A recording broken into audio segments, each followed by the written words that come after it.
Audio Jungle. Hello दोस्तों, नमस्कार। पशु परिचय भर्ती परीक्षा 2024 महत्वपूर्ण प्रश्नोत्तरी टेस्ट सीरीज 34 नंबर वाली, और इसमें हम यहां पर देखने वाले हैं दैनिक विज्ञान राजस्थान जी के पशुपालन सामान्य ज्ञान से संबंधित कुल 30 क्वेश्चन हम यहां पर कवर करेंगे। दोस्तों, चैनल पर पहली बार देख रहे तो चैनल को सब्सक्राइब कर लो, क्योंकि मैं इसी तरह का कंटेंट आप सबके लिए लेकर आता रहता हूं।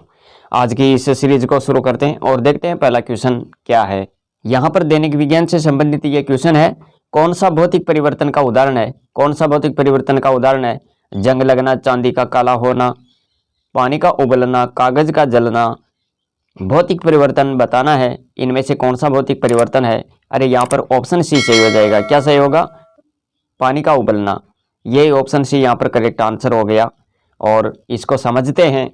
पदार्थ में होने वाला वह परिवर्तन जिसमें उनकी भौतिक अवस्था में परिवर्तन होता है, किंतु पदार्थों के रासायनिक संगठन और रासायनिक गुणों में कोई परिवर्तन नहीं होता, इसे क्या कहते हैं? भौतिक परिवर्तन कहते हैं। दोस्तों, पानी का उबलना भौतिक परिवर्तन का एक उदाहरण है, क्योंकि इसकी अवस्था बदल रही है परंतु रासायनिक गुणों में कोई परिवर्तन नहीं हो रहा, तो यह है भौतिक परिवर्तन। क्वेश्चन है, कौन सी अक्रिय गैस यौगिक बना सकती है? कौन सी अक्रिय गैस यौगिक बना सकती है? Helium, xenon, krypton, argon. यहाँ पर इसका सही विकल्प क्या होगा? कौन सी अक्रिय गैस यौगिक बना सकती है? Helium, xenon, krypton, argon. यहाँ पर सही ऑप्शन क्या हो जाएगा? इसका सही ऑप्शन बी हो जाएगा। दोस्तों, अरे बी में क्या है? जीनोन। इसके बारे में भी देखते हैं क्या है ये। तो जीनोन की खोज विलियम रैमजे ने की थी। किसने की थी? जीनोन की खोज विलियम रैमजे ने की थी। और कब की थी? 1898 में। यह एक अक्रिय गैस है। इसका परमाणु क्रमांक कितना है? 54। और इसका आयनन विभव नीचा होने के कारण विशेष परिस्थितियों में फ्लोरीन व ऑक्सीजन के साथ क्रिया करके रासायनिक यौगिक बनाती है। इसका यह उदाहरण देख लो, यहाँ पर उदाहरण भी आ गया। ये ऑक्सी-F2, ऑक्सी-F4, ऑक्सी-OF4, ये इनका उदाहरण है। विद्युत में प्रतीक R का प्रयोग किसके लिए किया जाता है? विद्युत में प्रतीक R का प्रयोग किस में किया जाता है? अपवर्तन, अपवर्तन, गूंज, विरल करना, प्रतिरोध। या विद्युत में प्रतीक R का प्रयोग, अरे ऑप्शन डी सही हो जाएगा यहाँ पर, प्रतिरोध। चौथा क्वेश्चन है, और क्वेश्चन क्या कह रहा है? दो पिंडों के बीच प्रयुक्त बल सदैव होता है। दो पिंडों के बीच प्रयुक्त बल सदैव होता है। क्या होता है?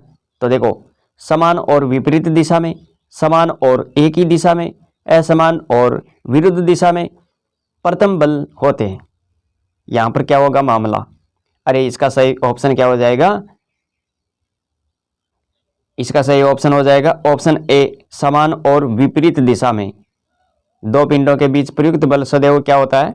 समान होता है और विपरीत दिशा में होता है। दो पिंडों के बीच प्रयुक्त बल सदैव होते हैं समान और विपरीत दिशा में। तो इसके बारे में थोड़ी सी जानकारी और देख लो, कैसे क्या होता है मामला। तो यहाँ पर देखो, दो पिंडों के बीच बल सदैव समान और विपरीत दिशा में प्रयुक्त होता है। किसी पिंड पर दबाव या खिंचाव को बल, फोर्स कहते हैं। बल का मात्रक एसआई पद्धति में क्या होता है? न्यूटन। तो ये जानकारी आपको यहाँ पर देखनी है। अगला क्वेश्चन देखो। क्वेश्चन है, दूरदृष्टि दोष से व्यक्ति को कठिनाई होती है। क्या कठिनाई होती है जी? दूरदृष्टि दोष से व्यक्ति को कठिनाई होती है।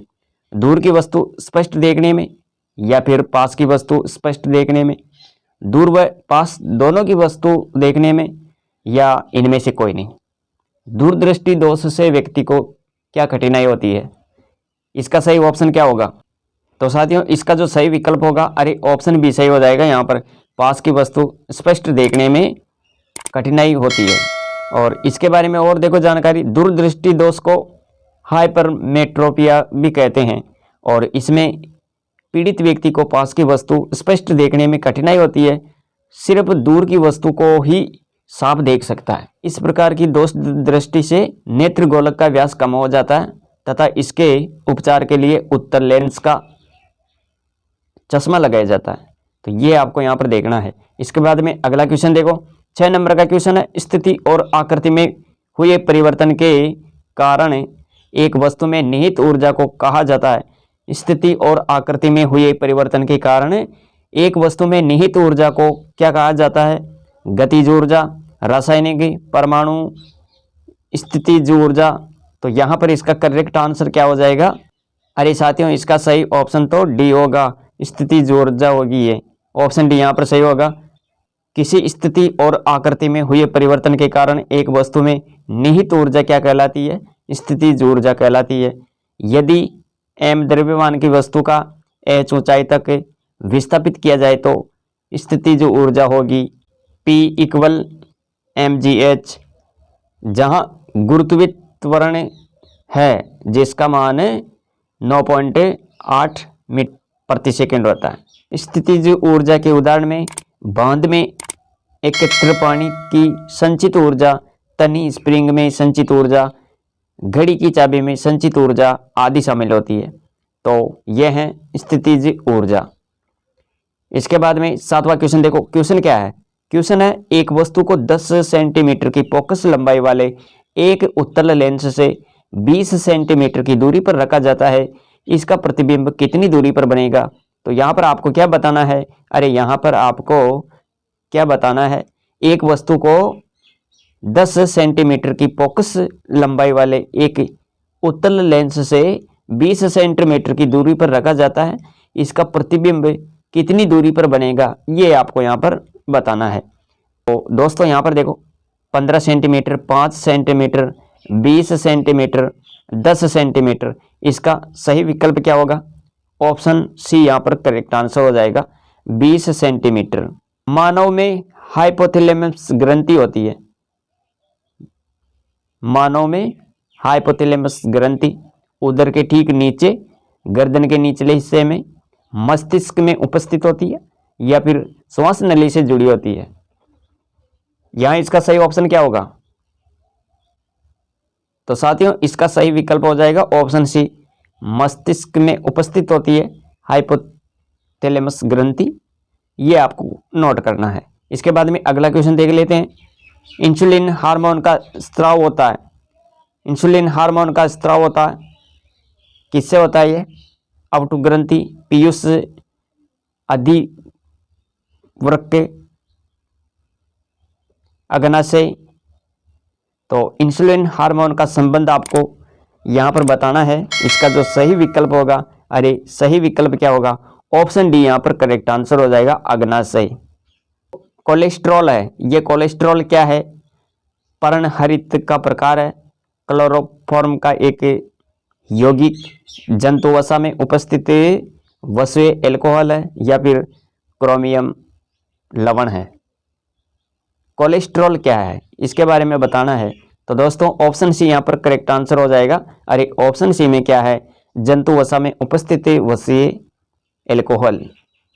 अब यहाँ पर देखो 11 नंबर का क्वेश्चन, और क्वेश्चन क्या है? निम्न में से शेर है। यहाँ जीके से संबंधित क्वेश्चन पूछे जा रहे हैं। तो शेर ये क्या है? प्रमुख चोटी है। ये शेर प्रमुख चोटी, ऑप्शन ए यहाँ पर सही हो जाएगा दोस्तों। दक्षिणी अरावली की प्रमुख चोटी है ये। गुरु शिखर के बाद की चोटी है ये, याद रखें। सबसे ऊंची तो गुरु शिखर है, उसके बाद में ये सेकंड नंबर पर है शेर। शेर ये कहाँ पर है? ये सिरोही। और ये गुरु शिखर के बाद राजस्थान की सबसे ऊंची चोटी है। कितनी है? 1597 मीटर। 12 नंबर का क्वेश्चन देखो। क्वेश्चन है, लसाड़िया का पठार किस जिले से संबंधित है? ये जो लसाड़िया का पठार है ना, ये कौन से जिले में है? भीलवाड़ा, उदयपुर, सलूंबर, राजसमंद। लसाड़िया का पठार ये किससे संबंधित है भाई? तो यहाँ पर इसका करेक्ट आंसर क्या हो जाएगा? ऑप्शन सी सही हो जाएगा यहाँ पर, सलूंबर। ऑप्शन सी सलूंबर, ये लसाड़िया का पठार याद रखें। इसके बाद हम अन्य पठारों की भी चर्चा कर लेते हैं। तो यहाँ पर देखो, और बिजोलिया कहाँ पर है? भीलवाड़ा में। ऊपरमाल का पठार बिजोलिया भीलवाड़ा, और लसाड़िया का पठार सलूंबर जयसमंद झील के पूर्व में स्थित कटाफटा और विच्छेदित पठार है। तो ये भी आपको यहाँ पर देखना है। इसके बाद में देखो यहाँ पर भोमट का पठार ये उदयपुर के दक्षिणी पश्चिमी भाग में है। भोराट का पठार ये है कुंभलगढ़ राजसमंद तथा गोगुंदा उदयपुर के बीच स्थित पठार 1225 मीटर है ये। यहाँ पर उड़िया का पठार देखो ये है सिरोही में। उड़िया का पठार ये कहाँ पर है? ये सिरोही में। ये राजस्थान का सबसे ऊंचा पठार है, 1360 मीटर है ये। और मेसा का पठार है चित्तौड़गढ़ में। तो ये सब पठार और चोटियाँ याद रखें। इसके बाद में अगला क्वेश्चन है 13 नंबर का, नदियों से संबंधित क्वेश्चन है ये। और क्वेश्चन क्या है? मोरेल नदी का उद्गम स्थल बताओ। अरे मोरेल नदी का उद्गम स्थल क्या है? चैनपुरा की पहाड़ियाँ जयपुर, पीलूखेड़ा सवाई माधोपुर, बिजराल की पहाड़ियाँ राजसमंद, दिवेर की पहाड़ियाँ राजसमंद। तो मोरेल नदी का जो उद्गम स्थल है वो क्या हो जाएगा यहाँ पर सही? अरे साथियों, इसका जो सही विकल्प होगा ऑप्शन ए यहाँ पर करेक्ट आंसर होगा, चैनपुरा की पहाड़ियाँ जयपुर। मोरेल नदी का उद्गम चैनपुरा की पहाड़ियाँ जयपुर। जयपुर कौन सा? ग्रामीण जयपुर, याद रखें। और मोरेल बांध जो है ये पीलूखेड़ा सवाई माधोपुर में बनवाया गया, पीलूखेड़ा में। मोरेल नदी बनास की सहायक नदी है, तो ये भी आपको यहाँ पर देखना है। अरे कोठारी नदी का उद्गम स्थल दिवेर की पहाड़ियाँ राजसमंद और खारी नदी का उद्गम स्थल ये हैं बिजराल की पहाड़ियाँ राजसमंद। इसके बाद में अगला क्वेश्चन देख लेते हैं। क्वेश्चन है बिजोलिया किस रियासत का ठिकाना था? बिजोलिया कौन सी रियासत का ठिकाना था? जयपुर, झालावाड़, मेवाड़, मारवाड़। तो यहाँ पर इसका करेक्ट आंसर क्या होगा? अरे ऑप्शन सी से हो जाएगा यहाँ पर, बिजोलिया मेवाड़ रियासत का एक ठिकाना था। Option C correct answer. इसके बाद यहाँ पर देखो 15 नंबर का क्वेश्चन है वागड़ सेवा मंदिर नामक संस्था की स्थापना किसने की थी? वागड़ सेवा मंदिर नामक संस्था की स्थापना करने वाला व्यक्ति कौन थे? नानाभाई खाट, हीरालाल शास्त्री, भोगीलाल पंड्या, मोतीलाल तेजावत। तो यहाँ पर इसका सही ऑप्शन क्या हो जाएगा? अरे इसका सही विकल्प ऑप्शन सी होगा, भोगीलाल पांड्या। तो यहाँ पर याद रखना है ऑप्शन सी। और भोगीलाल पांड्या ने बच्चों और प्रौढ़ों के लिए एक पाठशाला स्थापित की जो आगे चलकर वागड़ सेवा मंदिर के नाम से प्रसिद्ध हुई। यह है जानकारी। इसके बाद में 16 नंबर का क्वेश्चन देख लेते हैं। और क्वेश्चन है नसीराबाद में 1857 की क्रांति ये कब शुरू हुई थी? किस दिन से शुरू हुई थी ये? तो यहाँ बताना है। इसका जो सही ऑप्शन हो जाएगा ऑप्शन बी सही होगा, 28 मई को और 1857 को। 28 मई 1857 को राजस्थान में विद्रोह की शुरुआत नसीराबाद से हुई थी। तो ये आपको यहाँ पर देखना है। 17 नंबर का क्वेश्चन है अजय मेरु दुर्ग किसने बसाया? अजय मेरु दुर्ग किसने बनाया? वासुदेव चौहान ने, विग्रहराज ने, अजय राज ने, पृथ्वीराज तृतीय ने।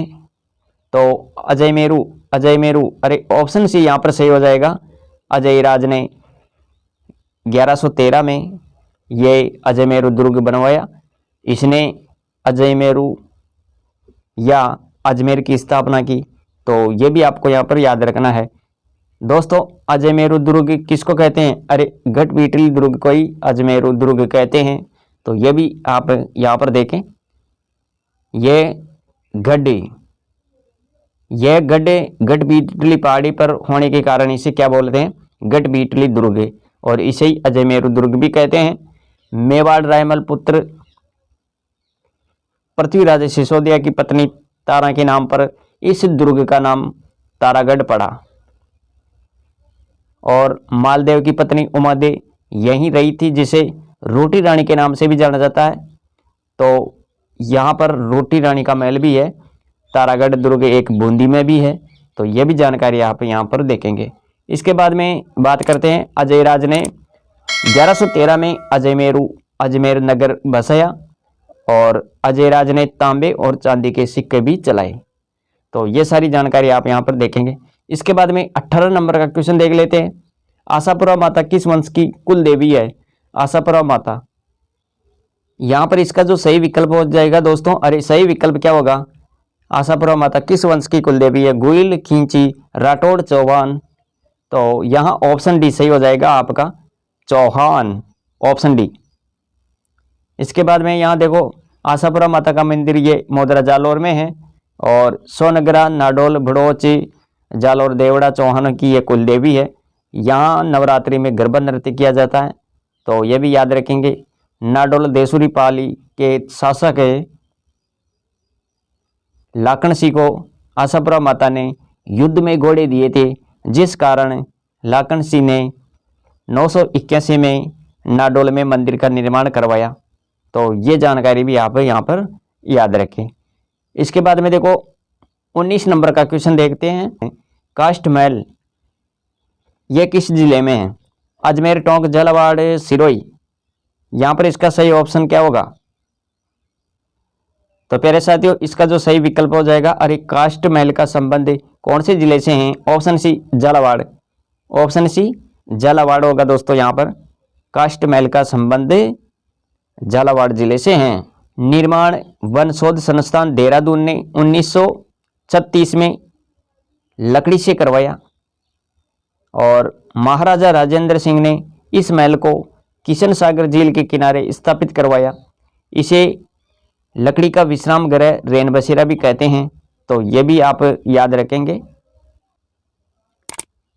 और अभेड़ा महल की बात करें तो ये कहाँ पर है? ये कोटा में है, जिसका निर्माण राव अभय सिंह ने चंबल नदी के किनारे करवाया था।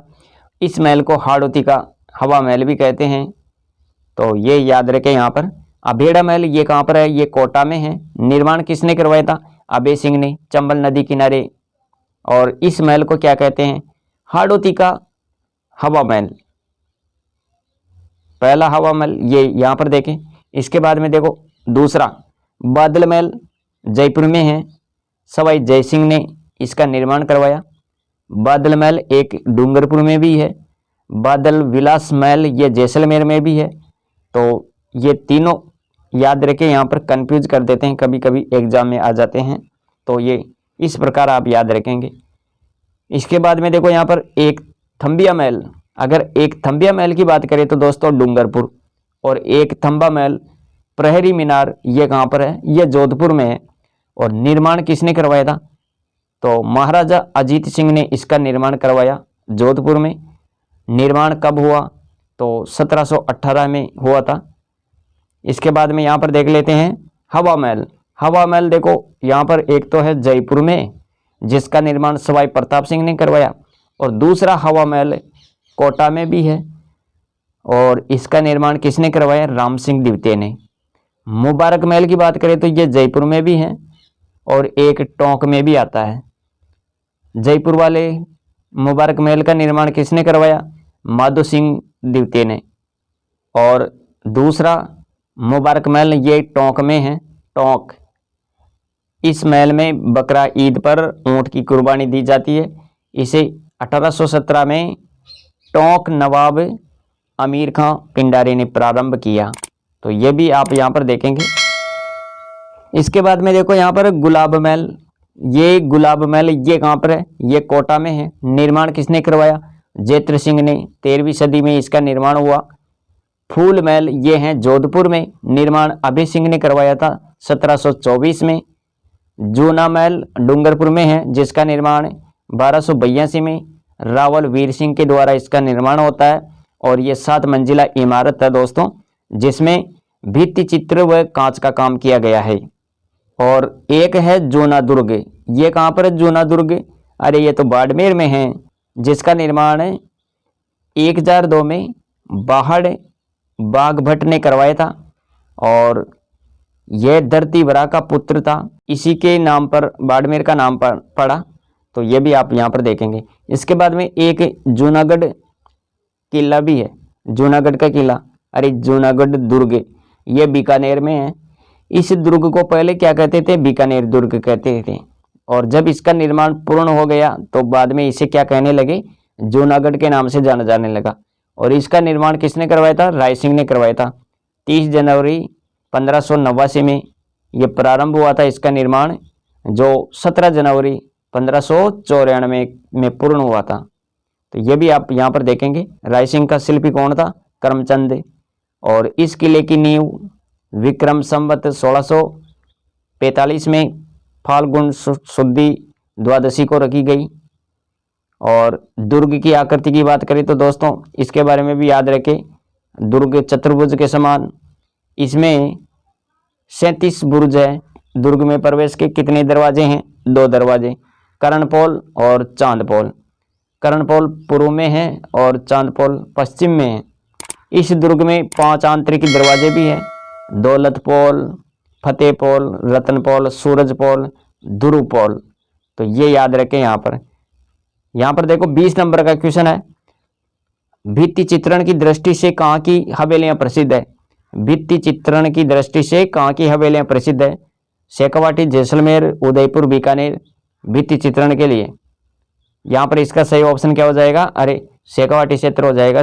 तो ये याद रखें यहाँ पर। अब दोस्तों हम यहाँ पर देखने वाले हैं 21 से लेकर 30 तक क्वेश्चन, और वो क्वेश्चन क्या होंगे? यहाँ पर क्वेश्चन होंगे पशुपालन सामान्य ज्ञान से संबंधित। तो 21वां क्वेश्चन है, राजस्थान की दूध देने वाली भेड़, राजस्थान की दूध देने वाली भेड़ कौन सी है? चिंगू, चोकला, अबिकालिन, सोनाड़ी। यहाँ इसका सही ऑप्शन डी सोनाड़ी हो जाएगा। राजस्थान की दूध देने वाली भेड़ सोनाड़ी है, ऑप्शन डी करेक्ट आंसर। इसके बाद में और देखो, इसे चनौतर भी बोलते हैं। सोनाड़ी भेड़ को क्या बोलते हैं? चनौतर। और इसकी उत्पत्ति कहाँ से हुई? उदयपुर से। राजस्थान की ये दुधारू नस्ल है और कान लंबे लटके होते हैं, तो ये भी याद रखें यहाँ पर। और प्रजनन और अनुसंधान की बात करें तो दोस्तों प्रजनन और अनुसंधान केंद्र ये कहाँ पर है? ये तो चित्तौड़गढ़ में है। 22 नंबर का क्वेश्चन देखो, 22 नंबर का क्वेश्चन क्या कह रहा? क्वेश्चन है जी, 6 माह की बकरी को क्या कहते हैं? क्वेश्चन क्या है? 6 माह की बकरी को क्या कहते हैं? गिल्ट, फिल्ली, गोटलिंग, टोल्डी। यहाँ पर इसका करेक्ट आंसर क्या होगा? अरे ऑप्शन सी सही हो जाएगा, ऑप्शन सी गोटलिंग। और बकरी का वैज्ञानिक नाम की बात करें तो केपरा हिरकस याद रखें। गुणसूत्र 60, कुल बोविडी। और बकरी फार्म ये कहाँ पर है? रामसर, अजमेर। भारत में बकरी की 34 और विश्व में 60 नस्लें पाई जाती है। 60 नस्लें, 34 से 60 याद रखें। भारत में बकरी की नस्लें कितनी? 34, जबकि विश्व की बात करें तो विश्व में 60 नस्लें पाई जाती है। बकरी को क्या कहते हैं? चलता फिरता फ्रिज कहते हैं इसे। डबल एटीएम भी कहते हैं, डबल एटीएम। और इसके बाद में देखो 23 नंबर का क्वेश्चन है। क्वेश्चन क्या कह रहा है? अरे पशु आवास के कितने प्रकार होते हैं? पशु आवास के प्रकार बताने हैं यहाँ पर। पशु आवास के कितने प्रकार होते हैं? 4, 5, 3, 2। यहाँ पर इसका सही विकल्प क्या होगा? ऑप्शन डी सही हो जाएगा। 2 प्रकार के होते हैं, खुला आवास और बंद आवास। ये आप यहाँ पर देखेंगे। मुख्य रूप से पशु आवास के 2 प्रकार होते हैं, खुला पशु आवास और बंद आवास। पशु आवास से 2 प्रकार के अपशिष्ट पदार्थ प्राप्त होते हैं, जो आप जानते हैं, गोबर मूत्र। 24 नंबर का क्वेश्चन है, ब्रुसेलिस और C19 नामक टीके लगाने की मात्रा बतानी है यहाँ पर। तो इसका सही विकल्प क्या होगा? यहाँ पर इसका सही ऑप्शन होगा 5 ml, option C correct answer. इस नाम के टीके केवल मादा पशु में लगता है। इस नाम के टीके केवल मादा पशु में लगता है। और बछड़ों की आयु 3 माह। टीके की मात्रा कितनी है? 5 ml और जीवन में 1 बार लगाया जाता है। इसके बाद में यहाँ पर देखो FMD खुरपका मुंहपका रोग, यह टीका पहली बार 6 माह में लगाया जाता है। दवाई की मात्रा 2 ml होती है और वर्ष में 2 बार टीकाकरण किया जाता है। तो इससे संबंधित ये भी याद रखें। यहाँ बात करते हैं 25 नंबर का क्वेश्चन की। और क्वेश्चन क्या है? केंचुए का शरीर 85% भाग किससे बना होता है? केंचुए का शरीर का 85% भाग किसका बना होता है? रक्त, पानी, खाद्य से, मिट्टी से। यहाँ इसका सही विकल्प क्या होगा? शरीर का जो 85 भाग है, 85% भाग है, ये किससे बना होता है? ऑप्शन यहाँ पर सही क्या होगा? बी सही हो जाएगा। यहाँ पर पानी से। अरे पानी से बना होता है 85% भाग है इनका शरीर का। और केंचुए एक दिन में अपने शरीर के बराबर खाद्य तैयार करता है। यह भी याद रखें। यहाँ पर केंचुए एक दिन में अपने शरीर के बराबर खाद्य तैयार करता है। केंचुए के दांत नहीं होते और ये किसका मित्र होता है? तो दोस्तों याद रखिए ये किसान का मित्र कहलाता है। यहाँ क्वेश्चन ही ऐड हो गया क्या। अब यहाँ पर देखो 26 नंबर का क्वेश्चन, राजस्थान में 19वीं पशु गणना कब हुई थी। राजस्थान में 19वीं पशु गणना कब शुरू हुई थी। तो इसका सही ऑप्शन क्या होगा साथियों, याद रखिए इसका सही विकल्प ऑप्शन ए होगा। ऑप्शन ए 2012 में 19वीं पशु गणना 2012 में हुई थी। आयोजन राजस्व मंडल अजमेर के द्वारा। और 20वीं पशु गणना की बात करें तो दोस्तों 1 अक्टूबर 2018 में शुरू हुई।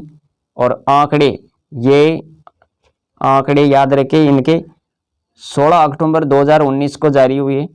आयोजन राजस्व मंडल अजमेर और पशुपालन निदेशालय जयपुर के द्वारा इसका आयोजन हुआ था। तो ये दोनों याद रखें। 20वीं पशु गणना देश की प्रथम डिजिटल पशु गणना है। 20वीं पशु गणना देश की प्रथम डिजिटल पशु गणना है। तो ये भी फैक्ट याद रखेंगे। 27 नंबर का क्वेश्चन देखो, क्वेश्चन क्या है, श्री मल्लीनाथ पशु मेला किस जिले से संबंधित है। यहाँ पर आपको क्या बताना है, अरे श्री पशुनाथ पशु मेला ये कौन से जिले से संबंधित है। बाड़मेर, बालोतरा, नागौर, उदयपुर। बाड़मेर भी आ गया, यहाँ पर बालोतरा भी आ गया। अरे यहाँ पर इसका सही विकल्प क्या हो जाएगा, नवीन जिलों के अनुसार देखे तो सही ऑप्शन होगा बालोतरा, तिलवाड़ा, बालोतरा। याद रखें ऑप्शन बी यहाँ पर करेक्ट आंसर होगा। 28 नंबर का क्वेश्चन देखो, क्वेश्चन क्या है, अंडे का कवच कितने प्रतिशत कैल्शियम का बना होता है। 45%, 55%, 85%, 25%। यहाँ इसका सही विकल्प क्या होगा। तो साथियों इसका जो सही विकल्प होगा, अरे ऑप्शन सी सही हो जाएगा। यहाँ पर 85% है, ये 85% कैल्शियम का बना होता है। और विटामिन कौन कौन सी मिलती है इनसे, तो विटामिन भी याद रखें, vitamin A, B, B12, D, E, इनकी भरपूर मात्रा इसमें पाई जाती है। और सादा अंडे में विटामिन सी नहीं होता है। और अंडे का औसत भार कितना होता है, तो 56.7 ग्राम। यह भी याद रखेंगे यहाँ पर। इसके बाद में देखो अगला क्वेश्चन है, 29 नंबर का क्वेश्चन है, पशुधन आरोग्य निःशुल्क योजना की शुरुआत कब हुई थी। पशुधन आरोग्य निःशुल्क योजना की शुरुआत ये कब शुरू हुई थी, इसके बारे में आपको यहाँ पर बताना है। तो साथियों इसका सही विकल्प क्या होगा, यहाँ पर इसका सही विकल्प हो जाएगा ऑप्शन सी, 15 अगस्त 2012 को इसकी शुरुआत हुई थी, पशुधन आरोग्य निःशुल्क योजना। और ये क्वेश्चन आज की टेस्ट सीरीज का लास्ट क्वेश्चन है। नागौरी गाय से दुग्ध उत्पादन होता है, तो नागौरी गाय से दुग्ध उत्पादन कितना होता है, दुग्ध उत्पादन। तो यहाँ पर इसका सही ऑप्शन क्या होगा, सही विकल्प ऑप्शन सी यहाँ पर सही विकल्प हो जाएगा दोस्तों। 600 से लेकर 1000 लीटर प्रति बयान दूध क्षमता होती है इनकी नागौरी गाय से। और ये जो नागौरी गाय है इनके बारे में आपको ये भी याद रखना है, ये एक भारवाही नस्ल है। तो दोस्तों ये थी आज की टेस्ट सीरीज जिसमें हमने कुल 30 क्वेश्चन कवर किए। और ये 30 क्वेश्चन आप सबके लिए महत्वपूर्ण है।